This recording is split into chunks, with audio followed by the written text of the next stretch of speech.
Welcome to Tenor Tech, where I solve the problems you didn't even know you had. You start by preparing the phone and app. This matters because stable permissions and resources prevent dropped frames. Once you install and restart, open Blackmagic Camera and grant camera, mic, and storage access. Make sure airplane mode is off if you plan to use cloud backups. Check resolution and frame rate presets at the top. Select a sensible baseline like 4K 24 or 1080/60 to match your project. Now tap Record to confirm preview and exposure controls respond. Once done selecting a baseline, you configure capture settings to control quality and workflow. Choose ProRes for heavy grading or H, 264 to conserve space.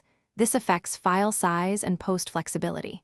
Manually lock focus and exposure to avoid mid-shot shifts and adjust white balance to match scene color temperature.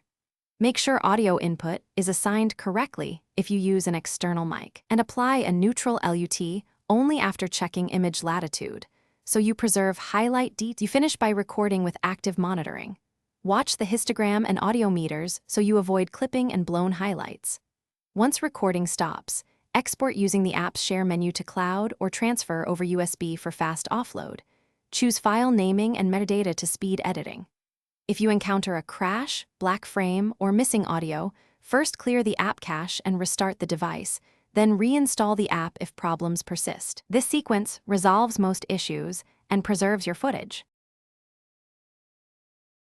Thanks for watching. Subscribe to keep your life in tune.